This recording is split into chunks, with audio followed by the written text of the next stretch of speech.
Let us talk about now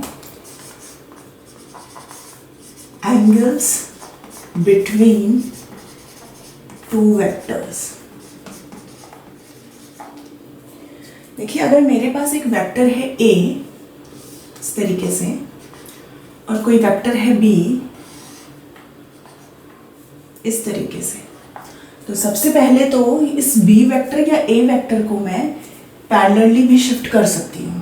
जैसे कि ये b वेक्टर को इस तरीके से बना सकती हूँ, मैं b वेक्टर को इस तरीके से पैरेलली शिफ्ट कर सकती हूँ। ये b वेक्टर इस तरीके से भी बन सकता है, और जो ये a वेक्टर है उसको भी मैं पैरेलली शिफ्ट कर सकती हूँ, ऐसे ऐसे ऐसे इस तरीके से। तो बोलने का मतलब ये है कि वेक्टर्स जितने भी होते हैं उनको हम पैरेलली शिफ्ट कर सकते हैं। अब ये देखिए, दो वेक्टर्स हैं, a वेक्टर और b वेक्टर।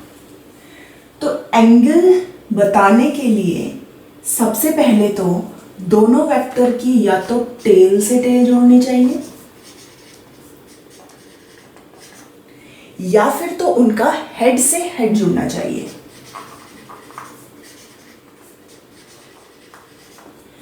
अब देखिए, ये a वेक्टर है और ये b वेक्टर है, तो इस a वेक्टर को मैं पैरेलली शिफ्ट करती हूँ आगे और इस तरीके से बनाती हूँ। तो देखिए, ये b वेक्टर और a वेक्टर की टेल से टेल मिल रही है, तो जहाँ पे टेल से टेल मिल रही है ये वाला जो पार्ट होगा वो बताएगा angle between a and b।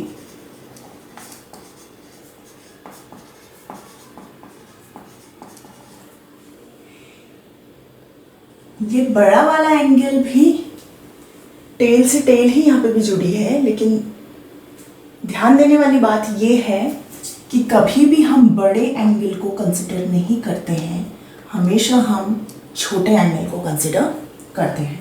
इसी तरीके से अगर किन्हीं दो वेक्टर के हेड से हेड भी जुड़े हुए हैं तो उसके बीच के छोटे एंगल को भी हम angle between two vectors consider करते हैं। लेकिन अगर इस तरीके से हेड टू टेल जुड़ा हुआ है, देखिए यहाँ पे एक वेक्टर का हेड है और दूसरे वेक्टर की टेल यहाँ पे जुड़ी हुई है, तो इस पार्ट को हम एंगल बिटवीन वेक्टर्स कंसिडर नहीं करेंगे। ऐसे केस में हम ये इस वेक्टर को पैरेलली इस तरीके से शिफ्ट करेंगे, इस वेक्टर को आगे पैरेलली शिफ्ट किया। अब दोनों वेक्टर्स की टेल से टेल मिल रही है, तो ये वाला जो पोर्शन होगा इसको हम कहेंगे एंगल बिटवीन वेक्टर्स। तो एंगल, दो वेक्टर्स के बीच एंगल निकालने के लिए या तो उनके बीच में टेल टू टेल का कनेक्शन होना चाहिए या फिर हेड टू हेड का कनेक्शन होना चाहिए। करते हैं एडिशन ऑफ टू वेक्टर्स।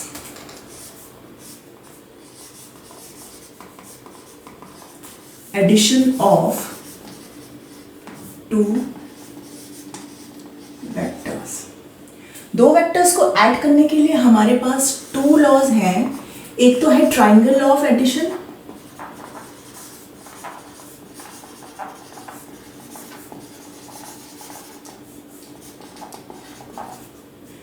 और सेकंड है parallelogram law of addition.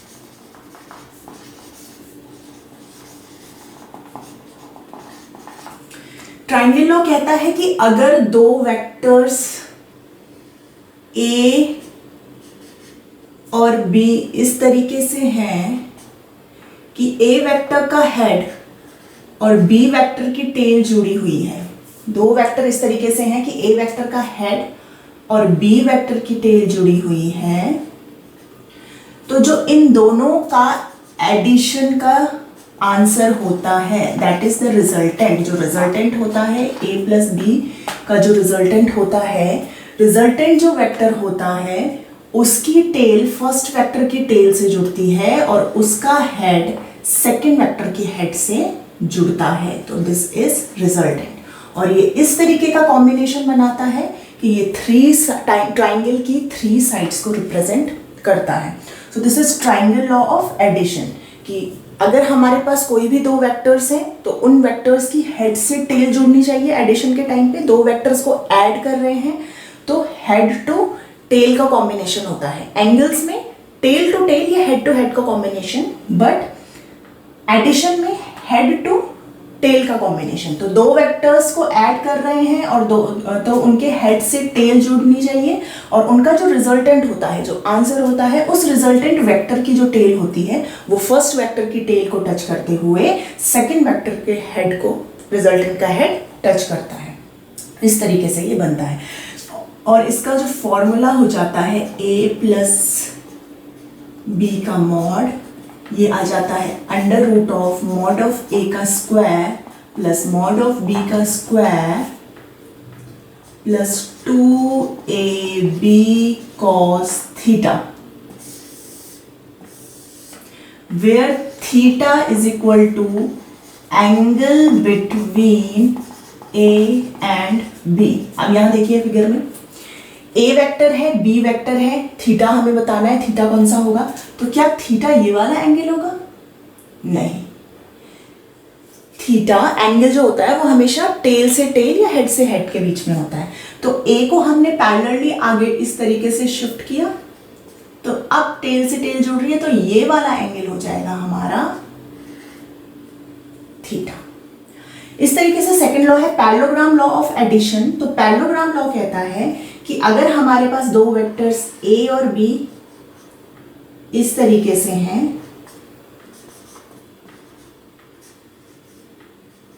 Tell से टेल यहां पे जुड़ी हुई है कि ये पैरेललोग्राम के दो एडजेसेंट साइड को रिप्रेजेंट कर रहे हैं, तो यहां पे पैरेललोग्राम को हम हाइपोथेटिकली पूरा करेंगे।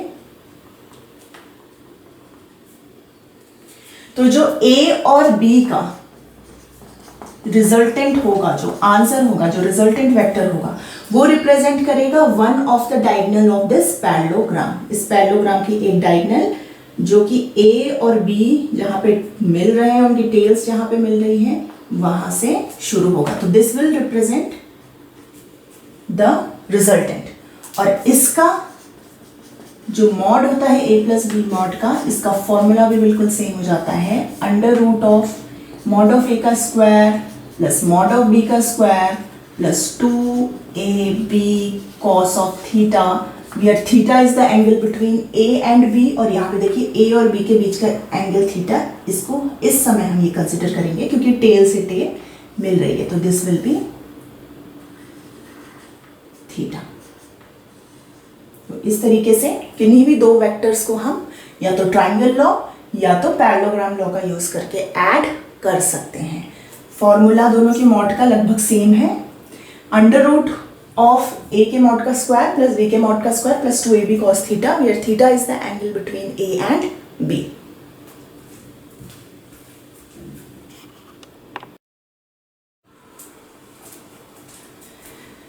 अब बात करते हैं सब्ट्रैक्शन ऑफ टू वेक्टर्स।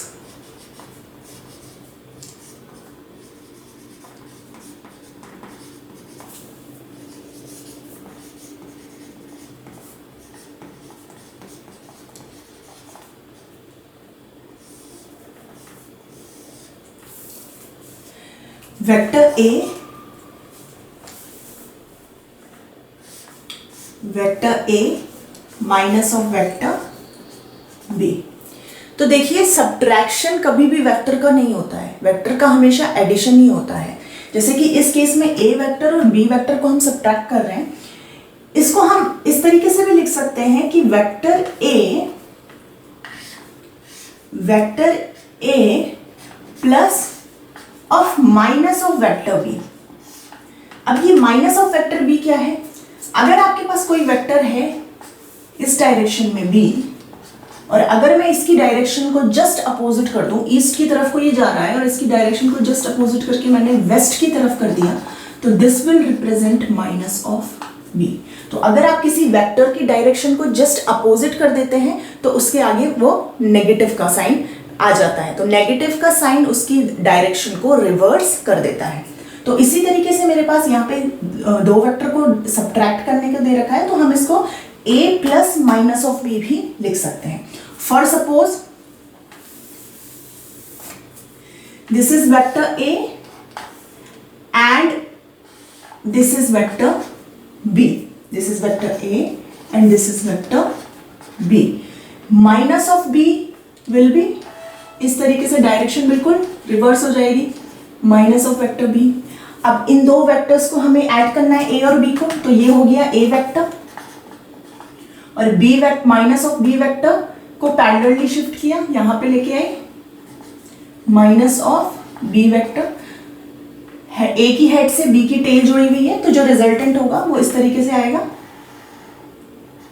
ए की टेल से रिजल्टेंट का टेल, बी की हेड से रिजल्टेंट का head, this will be resultant. तो यहां पे जो रिजल्टेंट हो जाएगा वो हो जाएगा a plus minus of b। फॉर्मूले से अगर मैं रिजल्टेंट को देखूं तो a plus minus of b का mod will be equal to, that is equal to resultant का mod will be equal to under root of a के मॉड का स्क्वायर प्लस माइनस b के मॉड का square plus 2a minus b and cos of theta, where theta is the angle between a and b। तो ये तो angle होगा नहीं, क्योंकि एंगल मैंने बोला है टेल से टेल या हेड से हेड होता है, यहाँ पे तो हेड टू टेल मिल रही है। तो हमने क्या किया, इस a को थोड़ा सा यहाँ पे आगे पैरेलली शिफ्ट किया, so this will represent theta, angle between a and b। और यहां पे ये फॉर्मूला बन जाएगा, mod of r will be equal to under root of mod of a का square plus mod of b का square minus 2ab cos of theta. तो इस तरीके से दो वेक्टर्स का हम एज सच सब्ट्रैक्शन कर सकते हैं बाय यूजिंग एडिशन ओनली। तो ये हो गया हमारा सब्ट्रैक्शन के केस में फॉर्मूला। बात करते हैं multiplication of vectors.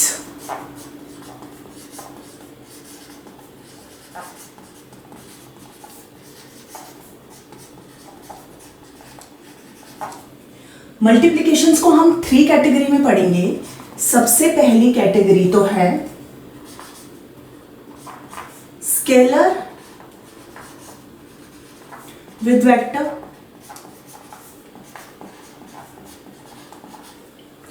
Second category में पढ़ेंगे हम वेक्टर विद वेक्टर,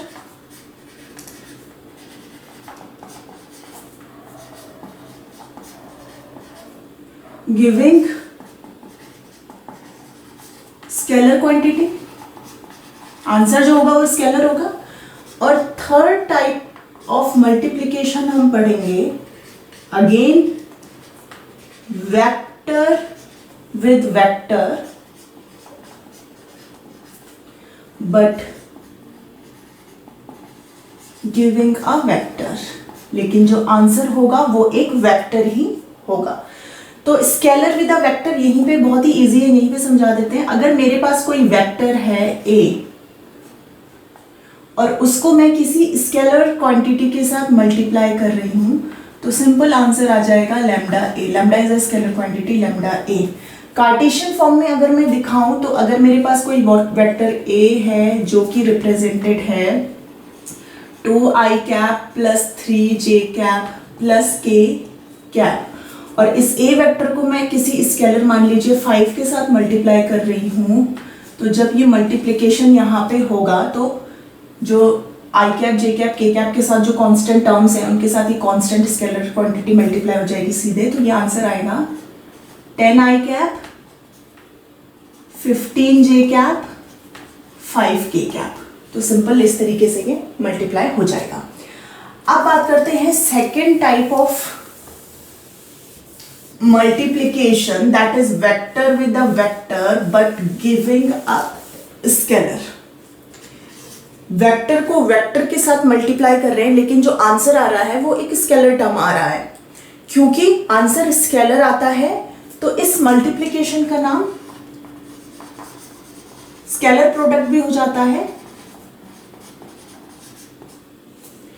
और दो वेक्टर्स को जब हम मल्टीप्लाई करते हैं तो उसके बीच के साइन को हम डॉट से रिप्रेजेंट करते हैं, ए डॉट बी, ये इसका सिंबल है, डॉट सिंबल है, तो इसलिए इसका नाम डॉट प्रोडक्ट भी हो जाता है।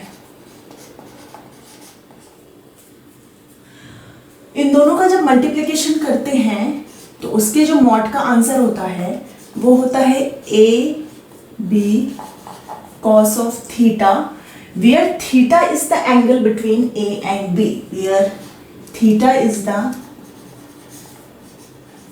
angle between A vector and B vector।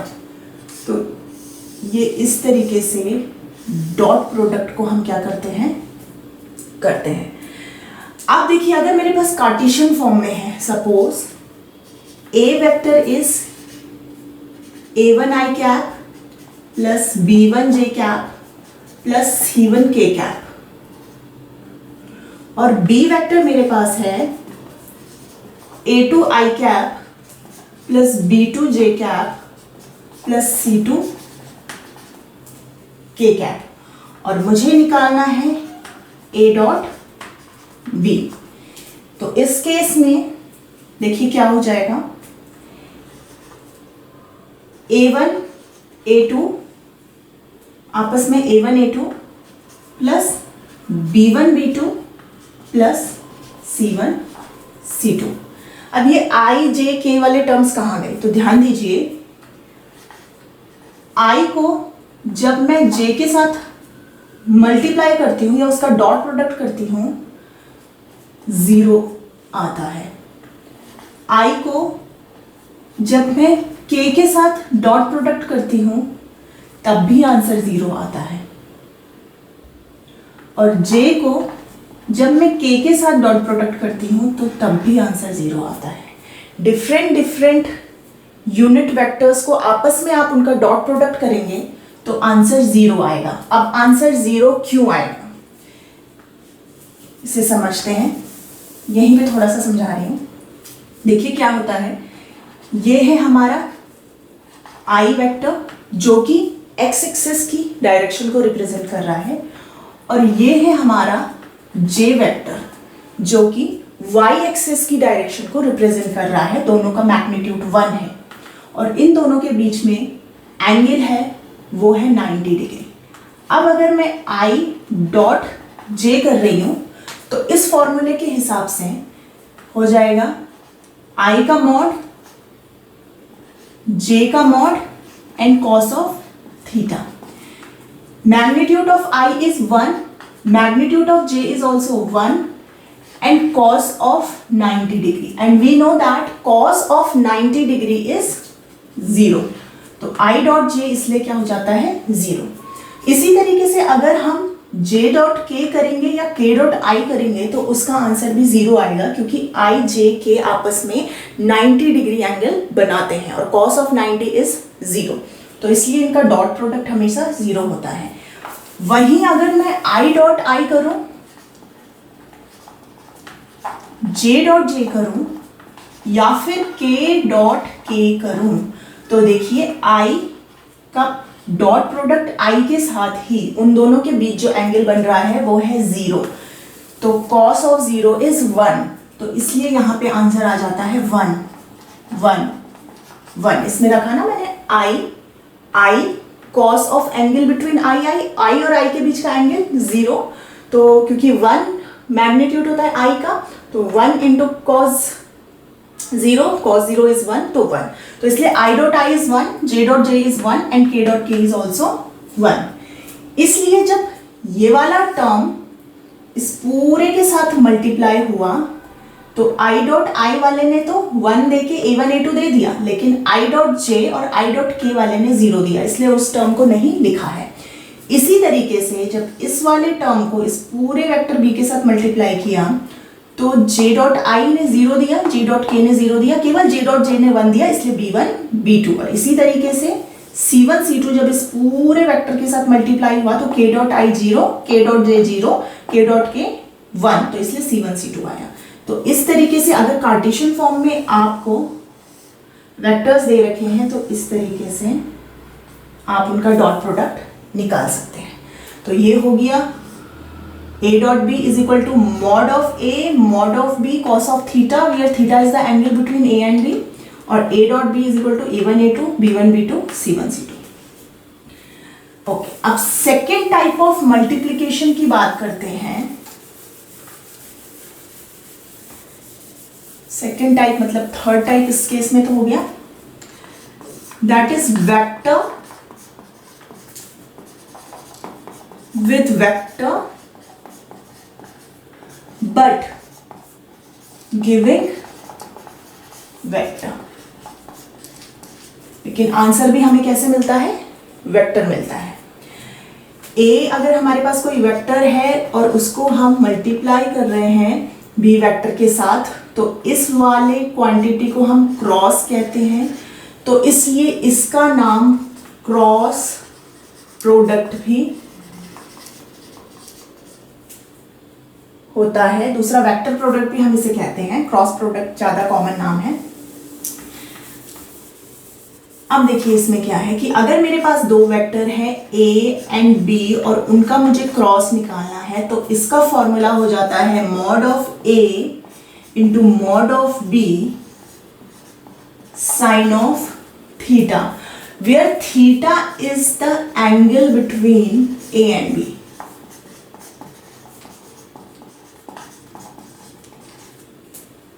तो ये हो जाता है क्रॉस प्रोडक्ट का फॉर्मूला. डॉट प्रोडक्ट में कॉस ऑफ थीटा है और क्रॉस प्रोडक्ट में साइन ऑफ थीटा है.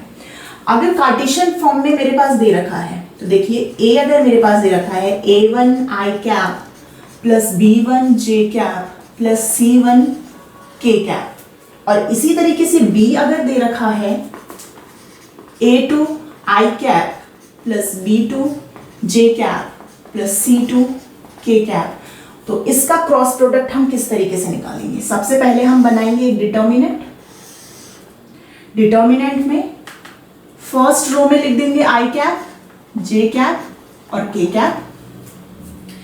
फर्स्ट कॉलम जो बनेगा वो I कैप के जो कोफिशिएंट हैं दोनों में A और B में वो लिख देंगे A1 A2. इसी तरीके से J कैप वाला जो कॉलम होगा उसमें B1 B2 और यहाँ पे C1 C2. तो ये हमारा डिटर्मिनेंट बन गया. अब हम क्या करेंगे? इस डिटर्मिनेंट को ओपन करेंगे. किस तरीके से? फर्स्ट रो फर्स्ट कॉलम का मैंने आइटम लिखा I कैप, फर्स्ट रो और फर्स्ट कॉलम को हाइड कर दिया. जो मेरे पास बचा B1 C1 B2 C2, cross multiplication करके minus B1 C2 minus of B2 C1, फिर negative J cap positive negative positive, इस तरीके से चलेगा. J की रो और कॉलम को हाइड किया, J की रो और कॉलम को हाइड किया, बचा A1 A2 C1 C2. A1 A2 C1 C2 hide करने के बाद J की कॉलम और J की रो को हाइड करने के बाद A1 A2 C1 C2 बचा.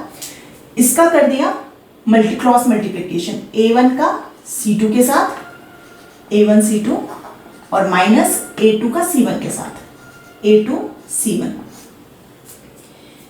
उसके बाद plus K cap, K cap की रो और K कैप के कॉलम को हाइड करने के बाद हमारे पास बचा A1 A2 B1 B2. तो यहां पे cross product A1 into B2 minus A2 into B1. तो इस तरीके से हम क्रॉस मल्टीप्लिकेशन डिटर्मिनेंट का यूज करके करते हैं. यहीं पे लिख देती हूँ K cap A1 B2 minus A2 B1. अब देखिए जो ये आंसर आ रहा है वो एक वेक्टर क्वांटिटी है. कैसे पता चला? I कैप J कैप और K कैप से मुझे ये पता चला वेक्टर क्वांटिटी है. अगर मुझे इसका मैग्नीट्यूड निकालना है, तो जैसे हम एक वेक्टर का मैग्नीट्यूड निकालते हैं वैसे ही यहाँ पे इसका मैग्नीट्यूड निकल जाएगा. Under root of suppose this is x, this comes out to be y and this comes out to be z. तो ये हो जाएगा x का स्क्वायर प्लस वाई का स्क्वायर प्लस जेड का स्क्वायर। तो इस तरीके से हम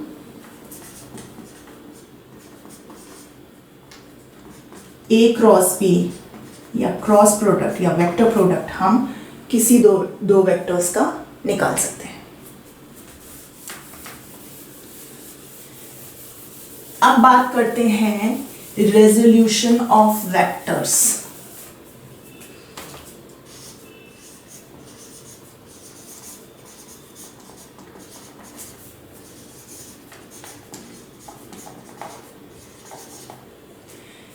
देखिए, अगर मेरे पास कोई वेक्टर है ए,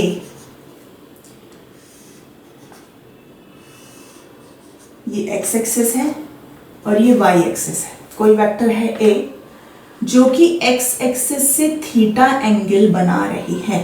मेरे पास एक वेक्टर ए जो कि एक्स एक्सिस से थीटा एंगल बना रही है। तो मैं इस ए वेक्टर को एक्स और वाई की डायरेक्शन में रिजॉल्व कर सकती हूँ, तोड़ सकती हूँ। एक्स की डायरेक्शन में जो इसका कंपोनेंट होगा, जिसे मैं ए एक्स से रिप्रेजेंट कर रही हूँ, वो ए एक्स की वैल्यू हो जाएगी ए कॉस ऑफ थीटा। और y में जो a का कंपोनेंट होगा उसको हम रिप्रेजेंट करते हैं a साइन ऑफ थीटा से। तो a वेक्टर जो कि x एक्सिस से थीटा एंगल बना रही है, उसका कंपोनेंट x में हो जाएगा ax, जिसकी वैल्यू होगी a cos थीटा, और उसका कंपोनेंट y में हो जाएगा ay, जिसकी वैल्यू होगी a sin theta, where this a is the magnitude of a। ये जो a है वो है magnitude of a। इसी तरीके से अगर ये सेकंड केस लीजिए, फिर से a वेक्टर है, लेकिन अब ये x के साथ नहीं y के साथ अल्फा एंगल बना रहा है। x एक्सिस नहीं y एक्सिस के साथ अल्फा एंगल बना रहा है। तो अब जो x वाला कंपोनेंट हो जाएगा a का, वो हो जाएगा mod of a sine of theta, और जो y वाला कंपोनेंट हो जाएगा वो हो जाएगा mod of a cos of theta. बोलने वाली बात ये है कि जिस भी एक्सिस के साथ वेक्टर एंगल बनाता है, उस एक्सिस के साथ जो कंपोनेंट होता है उसमें कॉस का टर्म आता है, और जिस एक्सिस के और उसके अपोजिट वाली जो एक्सिस होती है उसमें साइन का टर्म आता है। तो इस तरीके से हम किसी भी वेक्टर को दो कंपोनेंट्स में रिजॉल्व कर सकते हैं। अब बात करते हैं कि थ्री कंपोनेंट्स में अगर हमें किसी वेक्टर को रिजॉल्व करना है, तो ये इससे पहले बता चुकी हूँ पार्ट 1 में ऑर्थोगोनल यूनिट वेक्टर्स करके, लेकिन फिर से यहाँ पे देख लीजिए। अगर कोई वेक्टर है मेरे पास ए, ये एक्स एक्सिस है, ये वाई एक्सिस है, और इधर को हो गई हमारी जेड एक्सिस। तो इस ए का कुछ कंपोनेंट एक्स की डायरेक्शन में होगा, कुछ कंपोनेंट वाई की डायरेक्शन में होगा, और कुछ कंपोनेंट जेड की डायरेक्शन में होगा। एक्स की डायरेक्शन में जो कंपोनेंट होगा उसकी डायरेक्शन को आई कैप रिप्रेजेंट करेगा, वाई की डायरेक्शन में जो कंपोनेंट होगा उसकी डायरेक्शन को जे कैप रिप्रेजेंट करेगा, और z की डायरेक्शन में जो कंपोनेंट होगा उसकी डायरेक्शन को k कैप रिप्रेजेंट करेगा। फॉर सपोज a का जो कंपोनेंट x की डायरेक्शन में है उसका मैग्नीट्यूड है ax, y की डायरेक्शन में जो कंपोनेंट है उसका मैग्नीट्यूड है ay, और z की डायरेक्शन में जो कंपोनेंट है उसका मैग्नीट्यूड है az। तो यहाँ पे हम a वेक्टर को लिख सकते हैं ax i cap plus ay j cap plus az k cap, और मैग्नीट्यूड ऑफ a निकल जाएगा अंडर रूट ऑफ ax का स्क्वायर प्लस ay का स्क्वायर प्लस az का स्क्वायर।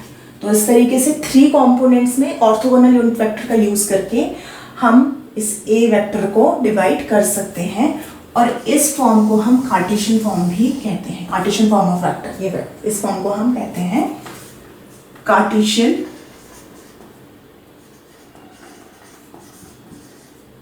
Form of vectors.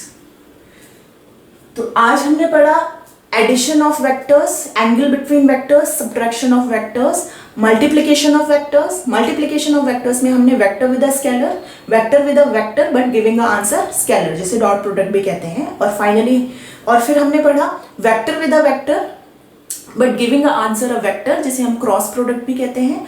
और फाइनली हमने पढ़ा रेजोल्यूशन ऑफ वेक्टर्स, किसी भी वेक्टर को हम कैसे एक्स की डायरेक्शन में या वाई की डायरेक्शन में रिजॉल्व कर सकते हैं, या फिर तो एक्स वाई और जेड की डायरेक्शन में रिजॉल्व करके हम किसी भी वेक्टर को कार्टेशियन फॉर्म में लिख सकते हैं।